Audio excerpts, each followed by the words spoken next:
আসসালামু আলাইকুম, welcome back to my another video. আমরা আজকে ছুটে চলেছি দিনাজপুরের উদ্দেশ্যে।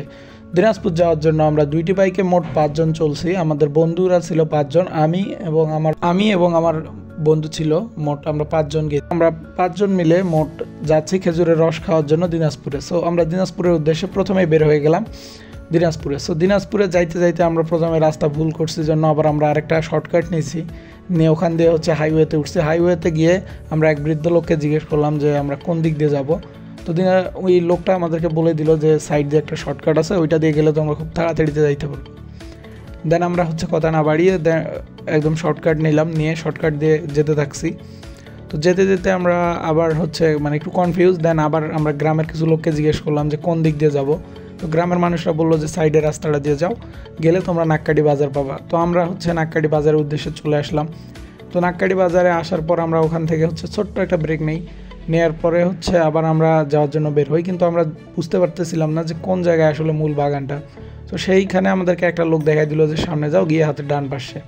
তো আমরা প্রথমেই কোনো কথা না বাদ দিয়ে একদম বাইক ডিরেক্ট টান দিয়ে আমরা চলে গেলাম বাগানের মধ্যে। একদম আমরা বাইক ডিরেক্টলি নামাই দিলাম বাগানে। তো বাগানে মোটামুটি প্রায় অনেকগুলা গাছ ছিল।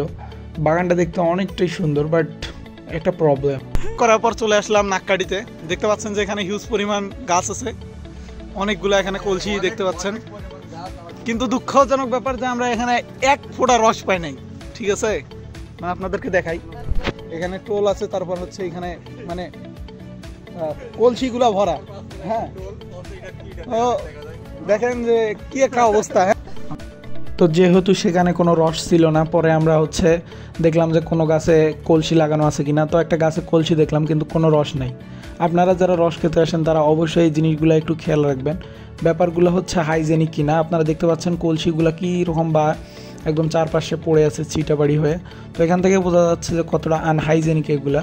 তো আপনারা এই দিকে একটু খেয়াল রাখবেন যে হাইজেনিক ব্যাপারটা আপনারা মেনটেন করবেন। তারপরে আমরা অনেক দুষ্টামি করলাম, করে গাছের মধ্যে একটা কলসি নিজেরাই রাখি দিলাম। পরে বুঝতে পারলাম যে কাহিনিটা কি। সেটা যে এই রসের বাগানের যে মালিকটা আছে উনি অসুস্থ। দ্যাটস ওয়াই উনি 7 দিনের মতো এখানে আসতে পারে নাই। মূলত অসুস্থ না, তার বাবা মারা গেছে, এইরকম আমরা শুনছি। তো আমাদের পাশেই আরেকটা বাগান আছে। এখানে আমাদের দেখা দেখে আমাদের সঙ্গে আরও 4-5 জন আমাদের দেখা দেখে ওইখানে রস না পাওয়াতে আমরা আবার চলে আসছি আরেকটা এখানে একটা কাকার বাসায়। তো উনি আমাদেরকে একদম গাছ থেকে টাটকা রস পাড়ি দিছে।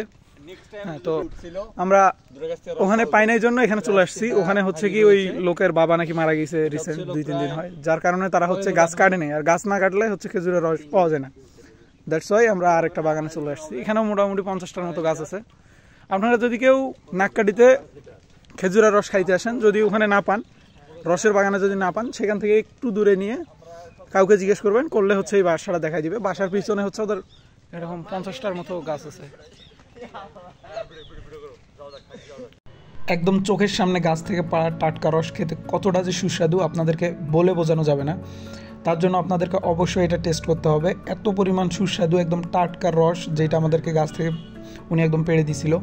রসটা অনেকটাই সুস্বাদু ছিল, অনেক ভালো লাগছে। দেন ওখানে যিনি ছিল উনি আমাদের জন্য আবার আগুন জ্বালাই দিল, যে ছেলেদের ঠান্ডা লাগছে, তো সবার জন্য আবার আগুন জ্বালাই দিল উনি। তো সব মিলে দিনটা অনেক ভালো লাগছে। তারপর বাচ্চা আমাদেরকে গাইডলাইন দিচ্ছে যে কীভাবে আমাদেরকে যাইতে হবে। এবার তো আমরা চিন্তা করছি যে আমরা যেহেতু যাব স্বপ্নপুর দিয়ে যাই। দেন আমরা স্বপ্নপুরে চলে আসলাম।